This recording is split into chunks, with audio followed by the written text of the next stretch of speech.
Hey guys, and welcome to my FIFA 13 Barnet career. I am, of course, Jeffries, and this is the second half of Barnet versus Millwall in the League Cup second round. A truly fantastic match, which has so far brought no goals. Right, in all seriousness now, I am pleased that a League Two side is currently drawing with the Championship team. Um, the fact that I've actually had more chances with them than them as well. And you can see there suddenly Chumacero, one of my new signings. Unfortunately, I lost the footage where I actually did sign him, so apologies for that. But he comes up good, gets the ball in a really good area, fantastic pass into him, shimmies out of the way and blasts it into the bottom corner. So 50 minutes in, and an upset is on the cards. Barnet lead Millwall. Now, for me at this point, when I was actually playing this game, I was incredibly surprised. As you know, I wasn't happy with my team at all from pre-season. I didn't think they were good enough for the conference, never mind Football League. Um, really poor defending, and I've really tried to address that in these matches. I think I did a little bit of tweaking with my formation as well and my system, and I've come up with this system, which so far it seems to be working. I'm really strong on the attack. I'm not as weak on the defence. And yeah, I'm pleased, to be beating a championship side on their home turf when you're a League Two team is an achievement for any club. Let's be honest. Um, you'd have to be really deluded to actually expect to win a match like this. And well, either deluded or a really good FIFA player. But the game has a habit of biting you in the arse, which is exactly what happened there. Galatha, he is a very good goalkeeper, probably should have saved that and held on to it. But he spilled it out to Wolford, who finished into what was basically an empty net. Tricky angle, but an empty net. Um, Now, I discovered something here about, is it Vilhete? Man's got pace. So if I do utilise him during the season, he will definitely be the runner. I'll give him the ball on the touchline and just let him run with it, really, because you can see he can sprint pretty fast. And there he picked out a good pass for Davids as well, who really should, for an ex-Champions League player, have a better first touch than that. Um, it's what I think the game lacks a bit of realism in that. In the fact you've got a player like Edgar Davids and the history he's got, and yes, he's aging now, and that's why his stats won't be as high. But really, I'm sure his first touch would still be the same. And that is a fantastic finish from Johnny Nurse.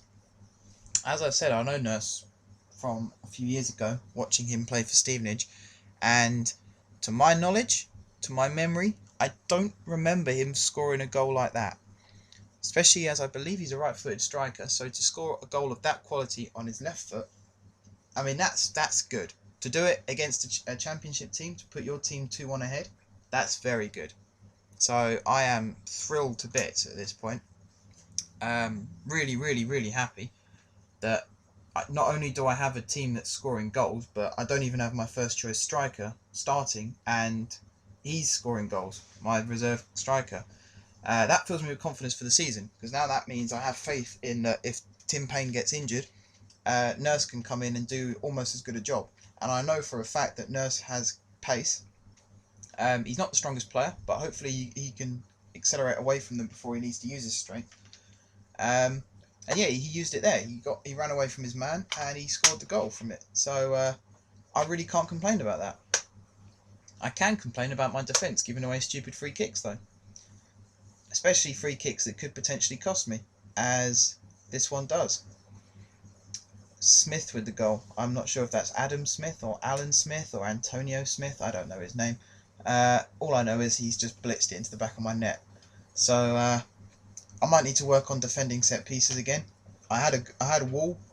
I had no one covering the side of the wall. So as soon as that ball got played sideways, my wall was redundant and there was no one between him and the goal. So as soon as he gets the ball, there's only one place he's putting it, and that's straight in that bottom corner. And try as he might, Galatha can't spread himself 7 foot wide.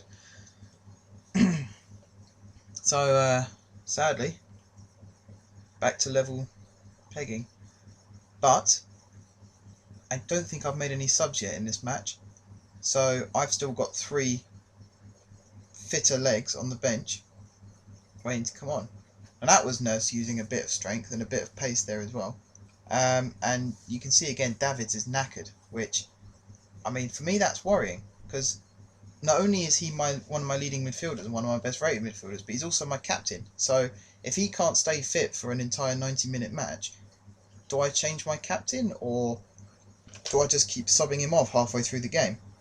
I mean, let me know what you guys think, but for me, personally, I would replace him as captain with someone who's more likely to both start more games and finish more games, because I can see Davids picking up a few injuries this season, and it's no good having an absent captain, because, who's leading the team then?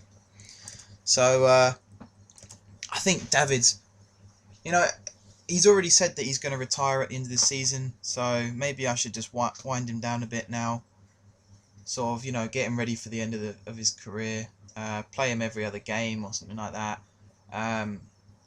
Obviously try and play him in the last game of the season so he gets a good send-off, but he's really not one of my main, he's not in my plans really now, and I would sell him, but I don't think anyone would buy him, and I don't think Barnet fans watching this would appreciate me selling one of your best players. I've already done that, to be honest. I've ripped a hole through your team in episode 2. So I think it's just a case of I'll sign another centre midfielder who will play more regularly than Davids, and then I'll just slowly wind him down, and eventually he'll retire at the end of the season. Back to the match. 2-2 at full time. That means one thing and one thing only: extra time, which, especially as I've already said, I've got players who are absolutely shattered. That is not good news.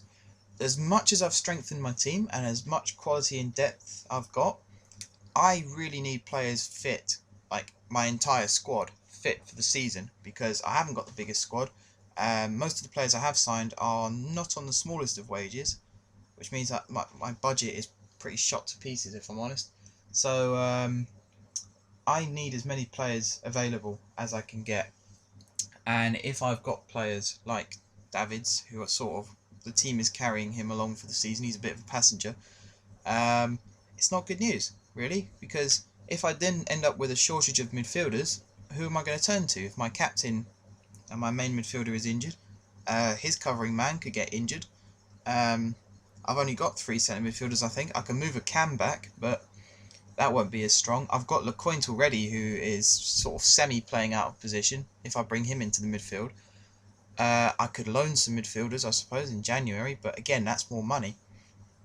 You can see here, the first thing I do in this extra time is I sub out Davids. I put Azog in, who, he's a very, very tough midfielder. Pedro Azog. He tackles hard. He defends well.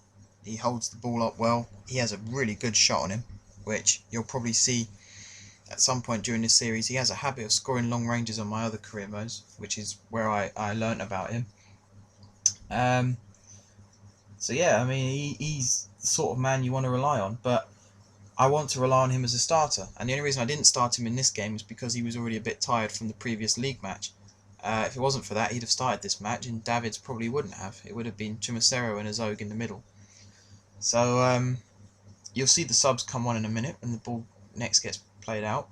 You may have noticed I brought Payne on for, I think it was either Holmes or Vilhete, and I've moved Nurse out onto that wing, which, some people might disagree with, but for me, Nurse can be a winger as well as a striker. I saw him play for Steamage as a winger. So I don't see why he can't do the job. It was Holmes who I brought on, so Nurse is now playing on the left-hand side of midfield, which, again, I've addressed this before. Having a right footer playing on the left-hand side isn't necessarily a bad thing, because they can cut inside and score goals. However, they tend to need to have a good finesse shot in order to do that, and I don't think Nurse is up to that standard anymore.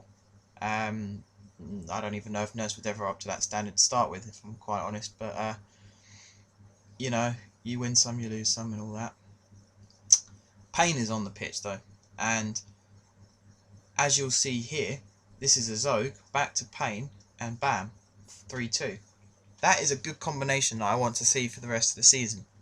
The fact that Azog, who is usually playing as a centre midfielder there, decided to run forward onto the wing, and I got lucky really in the fact that Payne managed to pick him out, and then Azog had the good turn, because Azog could have been caught out of position. But I was hoping, and I didn't actually check this, but I was hoping that the right midfielder would then actually fall back and cover for Azog.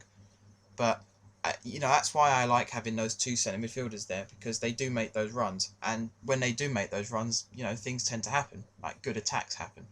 So I'm really pleased with that, because again, I could end up winning this match because one player made a really good run and the other player picked him out. That's an offside. I thought that was the end of the match for some reason. I don't know why.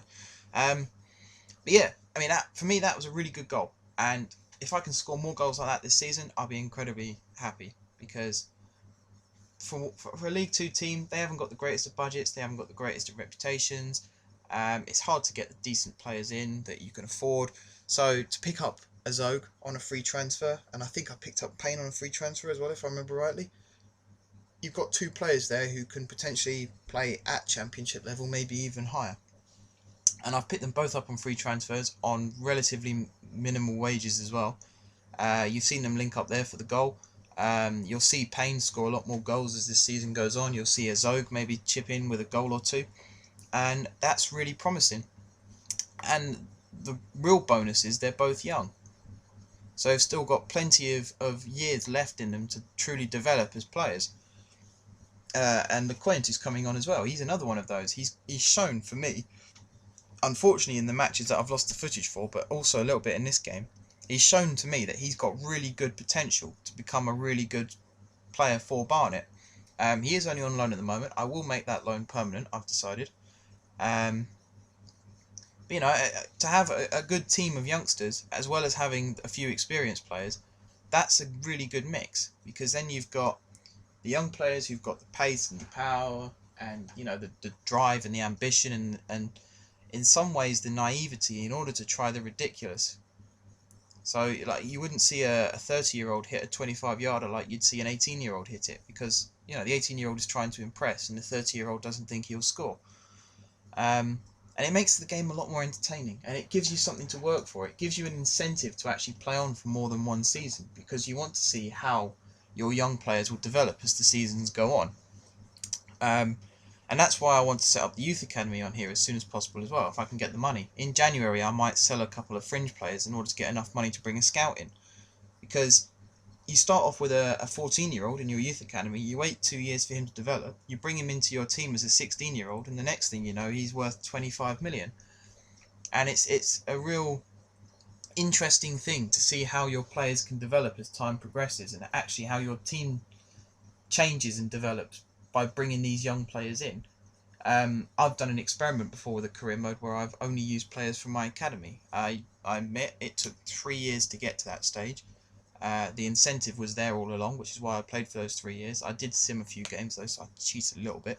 But I used all the money from player sales, put them straight back into my academy, signed an academy team virtually, brought them all through into my first team, and I won the league with them. And that was playing on world-class difficulty. So, I mean, the incentive is there, the ability is there. You have to have a bit of patience and, the ability, like the willpower to actually stick around for as long as it takes to get these players into your team. And then you've got to wait long enough for these players to become good in your team. But then in order for that to happen, you actually have to play them. You can't just sit them in your reserves and expect them to progress that way. Even if you loan them out for like half a season, it's something, and you can get your players up to the level you need. I normally bring them into the team around 60 if they're under 18, maybe. Maybe like 65 if they're over 18. But yeah, that's how you do it. That's how you build a team. And then you end up with like what Liverpool did last season. You have a team full of experienced players like Gerrard and Agger and Skirtle, but then you also have the youngsters like Sterling. So yeah, this season will definitely progress. I'm really looking forward to bringing you more videos. So until next time, guys, I will see you soon.